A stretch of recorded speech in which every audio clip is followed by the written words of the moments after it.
Mi padre convirtió su fiesta de jubilación en un juicio contra mí delante de 150 invitados. Después de agradecer a mi hermana por su carrera y a mi hermano por seguir el negocio familiar, me señaló desde el escenario y explicó que yo siempre había sido útil para apoyar a otros, aunque nunca había tenido madera para dirigir. Las risas fueron discretas, pero bastaron para que sintiera cómo se me cerraba la garganta. Mi madre evitó mirarme. Mi hermana sonrió con la misma compasión que usaba cada Navidad cuando preguntaban por sus ascensos y luego reducían mi trabajo como profesora a una afición cómoda. Nadie sabía que durante años yo había rechazado aparecer en fotografías, entrevistas y documentos públicos relacionados con el proyecto que financiaba la celebración. Mi esposo apretó mi mano bajo la mesa. Le pedí que no interviniera porque necesitaba confirmar por qué mi padre había invitado a 2 representantes de una empresa que nunca mencionaba ante la familia. Ambos observaban la pantalla del salón donde aparecía un logotipo que conocía bien. Entonces mi padre anunció que esa noche firmaría un acuerdo capaz de asegurar el futuro de todos.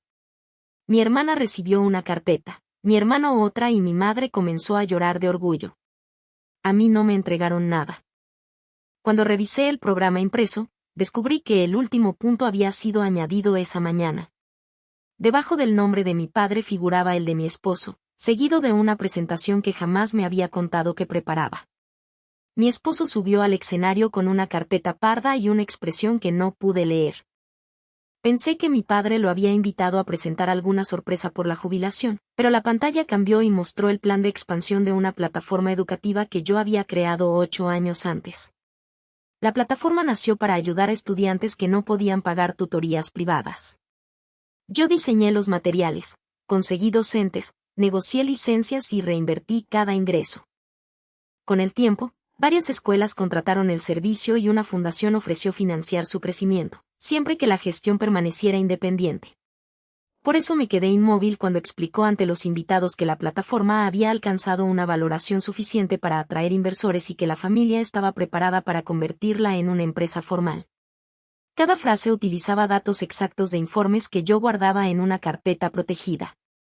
Mi padre presentó a mis hermanos como futuros responsables de operaciones y relaciones públicas. Mi madre aparecería como representante de una fundación familiar. Mi esposo figuraba como director financiero provisional. El mío solo aparecía bajo la palabra fundadora. No interrumpí la presentación. Revisé desde el teléfono el acceso a mis documentos. 2 días antes, alguien había descargado el informe financiero completo desde nuestra computadora doméstica. La sesión estaba vinculada a la cuenta de mi esposo. También encontré un borrador que cedía contenidos, derechos de uso y bases de datos a una sociedad creada por mi hermano. La firma al final parecía mía. Sentí el impulso de denunciarlo frente a todos, pero la fundación interesada en financiarme había exigido discreción hasta completar una auditoría. Si reaccionaba sin pruebas, mi familia podía presentarme como una mujer resentida. Mi padre ya había preparado ese relato al ridiculizarme antes de mostrar el proyecto. Mi esposo bajó del escenario y quiso tomarme del brazo. Me aparté y le pedí una explicación en un pasillo lateral. Aseguró que todo era una propuesta preliminar y que mi padre pretendía sorprenderme con apoyo familiar. También sostuvo que la firma del borrador no tenía valor porque nadie la había presentado oficialmente. No respondió cuando pregunté por qué descargó mis informes. Su silencio confirmó que todo estaba preparado para presionarme ante los inversores y obligarme a aceptar allí. Llamé desde el baño a la directora de la fundación. Le expliqué que documentos confidenciales estaban siendo utilizados sin autorización y le pedí bloquear cualquier conversación externa. Ella confirmó que nadie podía negociar sin mi aprobación, pero advirtió que una filtración podía afectar el financiamiento. También mencionó algo inquietante. Esa mañana habían recibido un correo atribuido a mí en el que solicitaba aplazar la auditoría porque planeaba incorporar a mi familia como socia. Yo no había enviado ese mensaje. Pedí una copia. Provenía de una cuenta casi idéntica a la mía, con una letra cambiada. Incluía el logotipo correcto, mi firma digitalizada y referencias internas que solo aparecían en los archivos descargados por mi esposo. Cuando volví al pasillo, le mostré la dirección falsa. Admitió que mi familia llevaba 6 semanas reuniéndose sin mí. Mi padre decía que yo estaba agotada y perdería la oportunidad.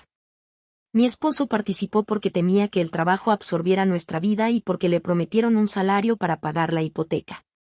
Para él, aquello era una intervención necesaria. Le pedí el teléfono. Se negó primero, pero terminó desbloqueándolo cuando le advertí que la fundación investigaría la filtración. En un grupo familiar encontré mensajes sobre la presentación, archivos enviados por mi hermana y una lista de preguntas para mi hermano. Mi madre había escrito que yo protestaría al principio, aunque acabaría aceptando para no quedar sola. Mi padre respondió que la humillación pública me ayudaría a entender quién tenía experiencia real. Tomé fotografías de toda la conversación. Mi esposo intentó justificar que nunca apoyó esa parte, pero había permanecido en el grupo y no me avisó. Busqué el origen del borrador con mi firma. Mi hermana lo había enviado 3 días antes y aseguraba que provenía de una carpeta compartida por mi madre. El archivo contenía metadatos de una computadora perteneciente al negocio de mi padre. Creí que mi padre dirigía todo, pero los mensajes lo contradecían. Él preguntaba cuándo estaría listo el documento y mi hermana evitaba responder, mientras mi madre controlaba los detalles. Mi esposo aseguró que nadie esperaba usar una firma falsa. Según él, el acuerdo solo debía servir como ejemplo durante la presentación. No confié en esa versión, pero comprendí que ellos mismos podían ignorar parte del plan. Al regresar al salón, vi que una de las representantes guardaba el borrador en su cartera. Me acerqué, me presenté como fundadora y aclaré que ningún acuerdo había sido autorizado.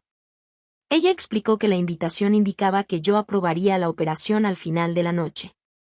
Mi padre apareció antes de que pudiera pedir más detalles. Sonrió para mantener las apariencias e intentó llevarme de vuelta a la mesa. No cedí y pedí ver la invitación completa. El documento había sido enviado desde la cuenta profesional de mi hermana. Incluía una carta firmada digitalmente por mí y una copia de mi identificación.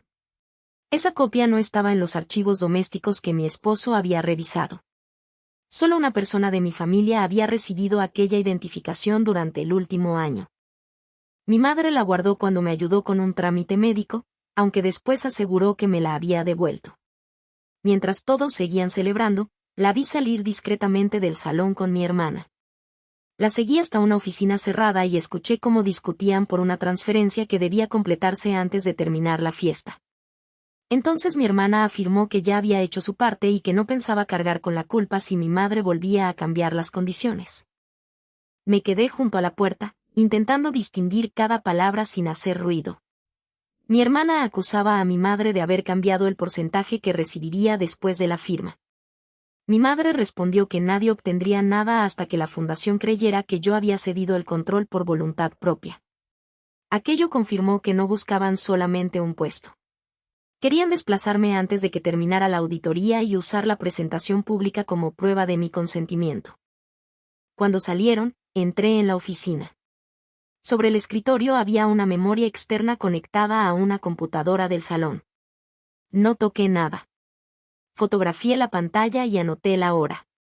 La carpeta abierta contenía varias versiones del acuerdo. En la primera, mi hermana recibiría una participación pequeña por organizar el lanzamiento. En la última, mi madre aparecía con poder para sustituirme si una evaluación médica cuestionaba mi capacidad para dirigir. El historial mostraba 3 cuentas de edición.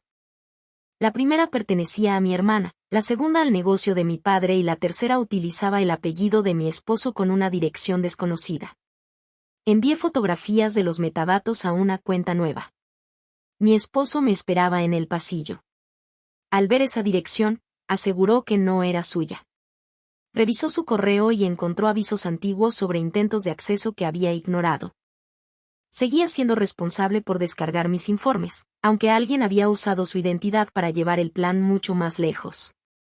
Le pedí que solicitara el registro de accesos y no avisara a nadie. La ubicación de la cuenta falsa coincidía con una oficina contable contratada por mi padre, aunque la conexión ocurrió fuera del horario laboral. Volví al salón. Mi familia actuaba como si mi aceptación ya estuviera asegurada. Busqué a mi hermano, que llevaba una acreditación como director de operaciones. Le pedí ver el plan financiero. Mostró proyecciones que incluían ingresos de escuelas sin contrato y reducían casi a cero los costos docentes. Si alguien confiaba en esas cifras, la expansión fracasaría y la deuda quedaría vinculada a mi proyecto.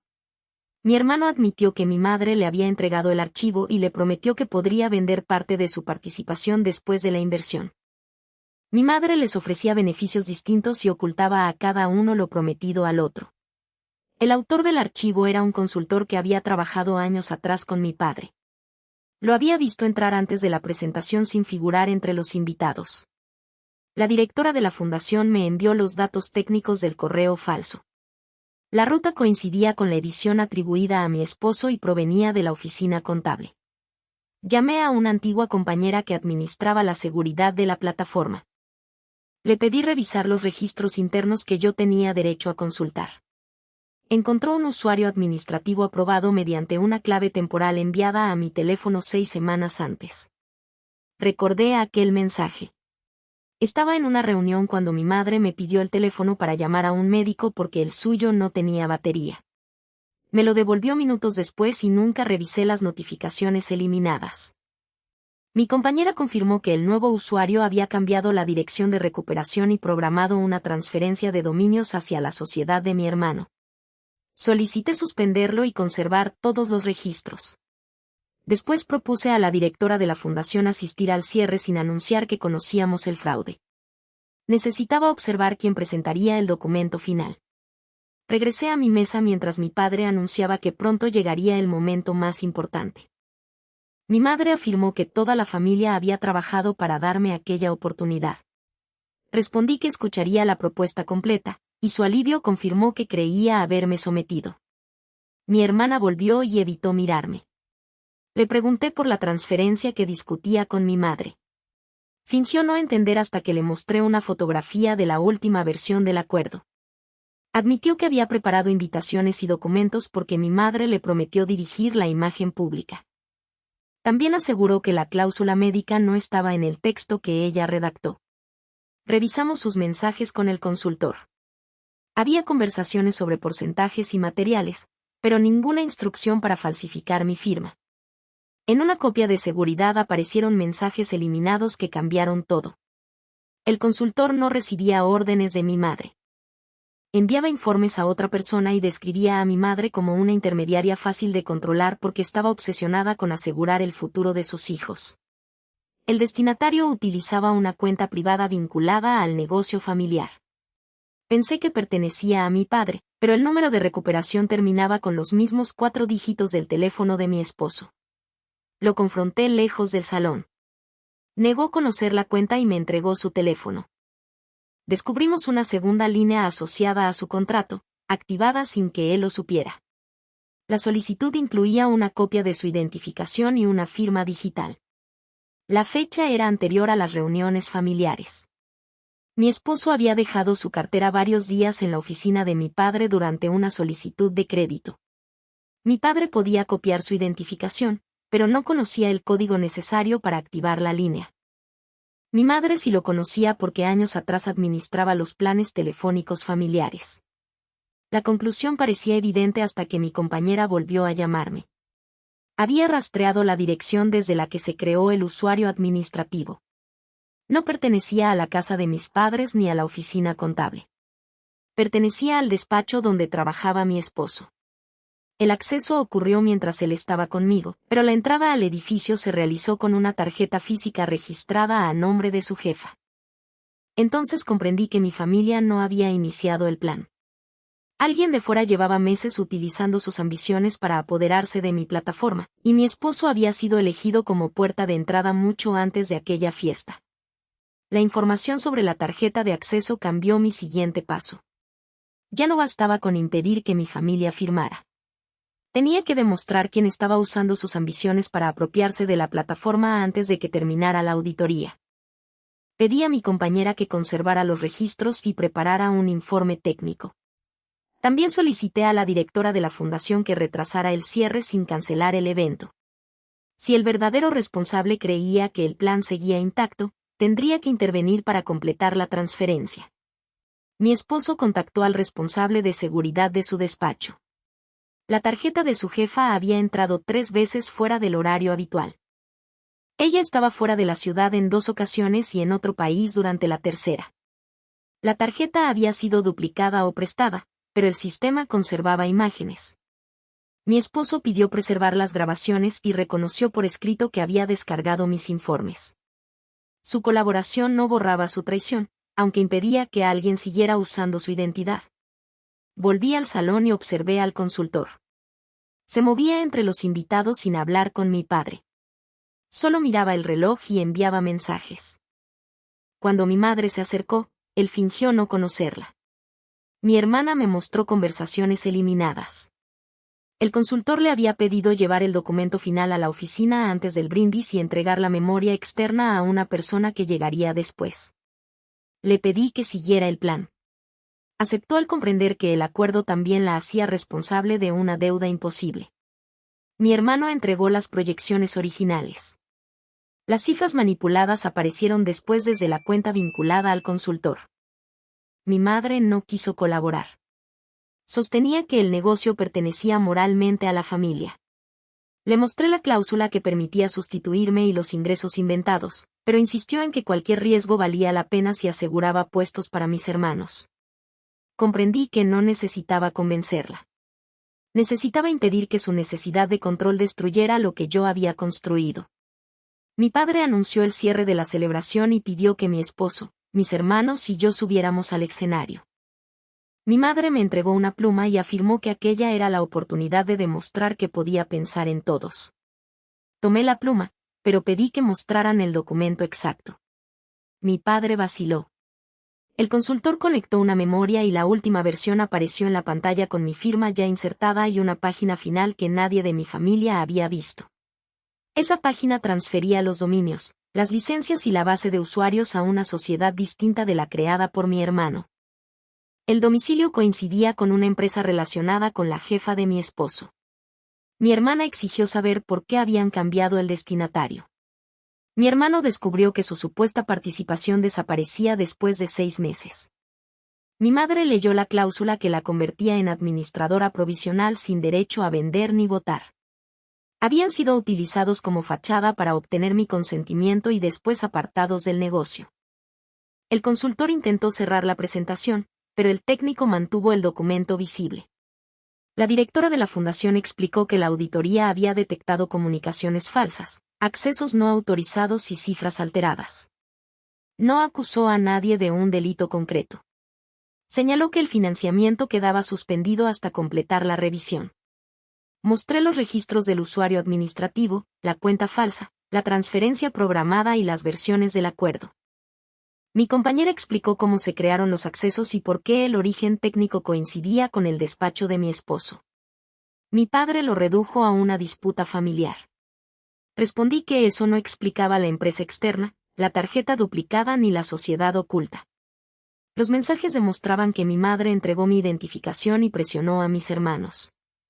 Mi esposo reconoció que entregó información confidencial. Mi hermana admitió haber preparado documentos engañosos y mi hermano aceptó que esperaba una participación sin comprender el negocio. La humillación preparada para mí se volvió una exposición de las decisiones de cada uno. El consultor salió hacia la oficina y mi hermana lo siguió con la memoria. El hotel ya debía conservar las grabaciones y registrar cualquier retirada de equipos. Yo anuncié que nadie firmaría aquella noche. Expliqué que la plataforma continuaría bajo la misma dirección, que los contratos docentes serían protegidos y que cualquier expansión dependería de una auditoría independiente. Mi padre me pidió que no destruyera su jubilación. Le recordé que había usado la celebración para declarar que yo no sabía dirigir. Yo solo permitía que los hechos mostraran quién había decidido sin entender las consecuencias. Mi compañera confirmó que la transferencia había sido bloqueada. Cambiamos claves, anulamos usuarios y envié avisos para que ninguna modificación se aceptara sin verificación directa. Creí que habíamos contenido la amenaza principal. Entonces el responsable de seguridad llamó con el resultado de las cámaras. La persona que había usado la tarjeta de la jefa era el consultor. Entró acompañado por alguien que conocía las claves internas y permaneció frente a la computadora desde la que se creó el usuario falso. El segundo rostro estaba parcialmente cubierto, pero llevaba un distintivo reservado para empleados. La jefa de mi esposo apareció en la entrada del salón antes de que terminara la llamada. No parecía sorprendida al ver a la fundación ni el acuerdo expuesto. Se acercó a mí y aseguró que el consultor había actuado sin autorización. Luego colocó sobre la mesa una carpeta con documentos originales de mi plataforma, incluidos contratos que nunca habían salido de mi archivo físico. En la última página aparecía mi firma auténtica, tomada de un formulario antiguo, junto a una sesión fechada 3 días antes de que yo fundara la plataforma. Si aquella copia era aceptada como válida, podían afirmar que el proyecto nunca me había pertenecido. No acepté la carpeta como prueba de nada. Pedí que nadie tocara los documentos y llamé a la responsable de la fundación. La fecha anterior al nacimiento de la plataforma parecía devastadora, pero también contenía el error que necesitaba. La sesión describía un sistema de suscripciones, una base de datos y una estructura de licencias que aún no existían en aquella fecha. Yo había creado los primeros materiales sin usuarios registrados ni contratos con escuelas. Quien redactó el documento utilizó términos tomados de informes recientes y luego intentó hacerlo parecer antiguo. Mi compañera comparó el archivo con las copias almacenadas en nuestros servidores. Encontró expresiones idénticas a un informe redactado 5 años después de la fecha impresa. También observó que el logotipo incluido fue diseñado 3 años después. La jefa de mi esposo sostuvo que solo había recibido la carpeta esa tarde. Le pedí que explicara por qué contenía contratos guardados en mi archivo. Afirmó que el consultor se los entregó, aunque las cámaras del despacho mostraban que ella había entrado al depósito donde se guardaban copias de clientes. Mi esposo pidió comprobar los accesos. La tarjeta usada pertenecía a su jefa y no había sido duplicada. Ella misma autorizó la apertura del depósito desde una aplicación interna mientras estaba de viaje. La directora de la fundación pidió conservar la carpeta, los registros y las grabaciones. Autoricé una revisión independiente y envié versiones originales con fechas verificables. No necesitaba demostrar esa noche quién era responsable. Solo necesitaba impedir que una falsificación cambiara la propiedad de mi trabajo. Mi padre seguía preocupado por su fiesta. Mi madre, en cambio, observaba a la jefa de mi esposo con miedo. Comprendió que sus promesas nunca se cumplirían. Le pedí que mostrara el primer mensaje sobre la expansión. Después de negarse, admitió que una mujer se había presentado como representante de inversores interesados. Le aseguró que yo vendería la plataforma sin beneficiar a la familia y que solo una intervención rápida protegería lo que creían merecer. Mi madre entregó correos, copias de transferencias y un calendario de reuniones. La jefa aparecía en varias videollamadas con la cámara apagada y usaba al consultor como portavoz. Había prometido cargos distintos a cada miembro de mi familia y había convencido a mi padre de que la fiesta ofrecería la presión perfecta. Mi familia no quedaba absuelta. Habían compartido mis documentos, copiado identificaciones, falsificado comunicaciones y aceptado beneficios sin preguntarme. La manipulación externa explicaba el diseño del plan, pero no borraba las decisiones que tomaron para participar. El consultor regresó cuando supo que la carpeta estaba siendo examinada. Intentó atribuirle la falsificación a mi hermana, pero los metadatos de la sesión indicaban que el archivo fue creado en un equipo del despacho. La cuenta utilizada pertenecía a un departamento supervisado por la jefa de mi esposo. Mi hermana entregó la memoria externa y aceptó que se copiara su contenido. Mi hermano envió las proyecciones originales y los mensajes sobre su participación. Mi madre proporcionó la dirección desde la que recibió las primeras instrucciones. Cada pieza provenía de alguien que había colaborado con el plan, por eso mismo, podía demostrar cómo fue construido. Durante las semanas siguientes, la fundación suspendió la inversión mientras una auditoría externa verificaba cuentas, contratos y accesos. La plataforma continuó funcionando porque habíamos protegido los dominios y separado las operaciones diarias de la disputa. La revisión confirmó que la sesión era una fabricación compuesta con fragmentos de documentos auténticos. La firma provenía de un formulario antiguo. Las descripciones técnicas habían sido copiadas de informes recientes. Los contratos físicos salieron del depósito del despacho con autorización de la jefa de mi esposo. El consultor perdió sus contratos profesionales y tuvo que responder por los documentos y accesos utilizados. La jefa dejó su puesto mientras su empresa examinaba su participación. No hubo un castigo instantáneo ni una escena espectacular. Hubo registros, declaraciones y consecuencias que avanzaron con la lentitud necesaria para no depender de otra mentira. Mi esposo entregó sus comunicaciones y reconoció ante la auditoría que había compartido información sin mi consentimiento. También admitió que prefirió confiar en mi familia antes que hablar conmigo sobre sus temores económicos. Iniciamos una separación. No quise construir una vida con alguien que llamaba apoyo a decidir por mí. Mi hermana renunció a cualquier puesto y corrigió ante los invitados más cercanos la versión que había difundido. Mi hermano abandonó la sociedad creada para recibir mis activos y aceptó que nunca entendió el trabajo que pretendía dirigir. No recuperamos la confianza de inmediato, pero dejaron de exigir que su arrepentimiento tuviera recompensa. Mi madre perdió todo acceso a mis documentos y a las decisiones de la plataforma. Le comuniqué que solo mantendría contactos si respetaba límites claros. Mi padre tardó más en aceptar lo ocurrido. Seguía hablando de la humillación sufrida en su jubilación hasta que le recordé que él preparó un escenario para humillarme primero. La fundación reanudó la evaluación cuando terminó la auditoría. Acepté la inversión con controles independientes, protección para los docentes y la condición de que ningún familiar ocupara un cargo por parentesco. Mi compañera pasó a dirigir la seguridad y recibió la participación que correspondía a años de trabajo real. La plataforma creció sin convertirse en el negocio familiar que habían imaginado. Yo aparecí por primera vez como fundadora en documentos públicos, entrevistas y acuerdos. Durante años había confundido discreción con seguridad. Aquella noche comprendí que ocultar mi trabajo permitía que otros lo describieran por mí. Meses después, mi padre organizó una reunión pequeña para entregar los documentos finales de su negocio. No hubo escenario ni invitados. Aún así, llevó la fotografía de aquella fiesta y comenzó a explicar que todo se había salido de control por culpa de personas externas. Mi esposo, que había acudido solo para firmar asuntos pendientes de nuestra separación, colocó sobre la mesa el informe de auditoría.